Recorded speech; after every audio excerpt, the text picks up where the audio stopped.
Egypt's President Abdel Fattah el-Sisi has emphasized the need to stabilize the Gaza ceasefire to ensure its full implementation, which is instrumental to regional stability.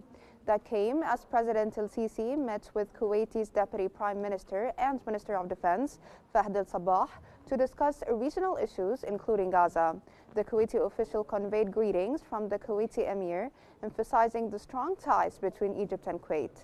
El-Sisi expressed Egypt's ongoing commitment to enhancing cooperation in various sectors. They discussed efforts to implement the Gaza ceasefire, with Kuwait supporting Egypt's role in securing peace. El-Sisi emphasized strengthening cooperation to ensure a delivery, uphold the ceasefire, and advance a political resolution to the Palestinian cause.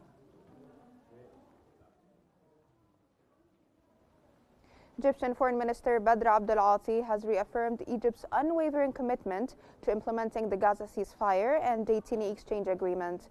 Abdel Ati stressed that there is no justification for escalation in the Red Sea region following the successful deal. Speaking at a press conference with Djibouti's Foreign Minister Mahmoud Ali Yusuf, he outlined Egypt's vision for Gaza's reconstruction without the displacement of Palestinians.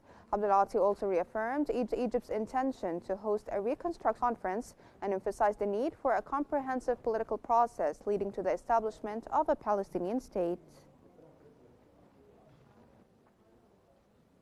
Israeli Prime Minister Benjamin Netanyahu has reaffirmed his commitment to working closely with U.S. President Donald Trump to bolster Israel's security and advance regional peace. Before departing for Washington, Netanyahu stated that his discussions with Trump would focus on key issues, including securing the release of Israeli captives in Gaza and ensuring victory over Hamas.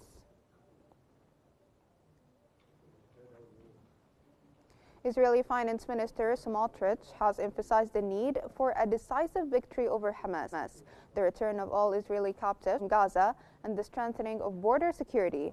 In a message to Prime Minister Benjamin Netanyahu, Smotrich also urged an escalation of military operations in Syria and Lebanon, emphasizing the need to confront Iran to eliminate its nuclear threat. He further called on Netanyahu to impose Israeli sovereignty over the West Bank.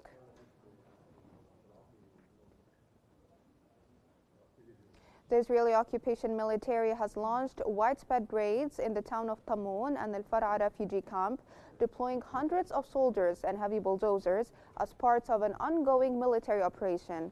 According to Al Qahira News correspondent, Israeli occupation forces imposed a curfew in Tamoun, southern Tubas, cut off the town's main water supply, and forced several families to evacuate their homes.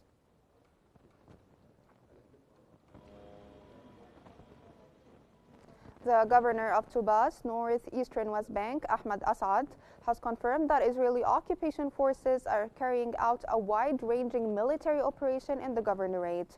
He reported that dozens of homes were evacuated and both water and electricity lines were cut off. Assad accused Israel of attempting to impose new realities on the ground in the West Bank.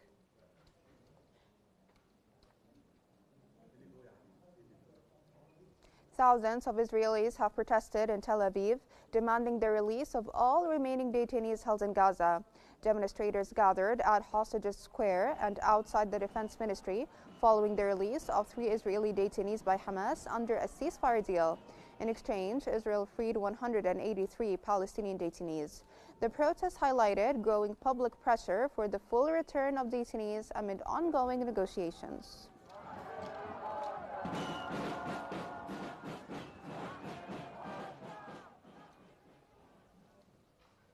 Israeli media reports that the Israeli army plans to establish new military sites along the northern border with Lebanon for defensive purposes. According to sources, the military leadership has recommended seizing strategic positions in southern Lebanon until the Lebanese army achieves full operational readiness.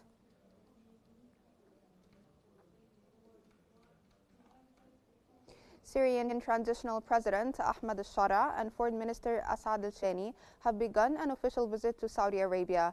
According to the Syrian news agency, this marks al-Shara's first foreign visit and his first official trip to Saudi Arabia. The visit is expected to include discussions on key regional issues of mutual interest.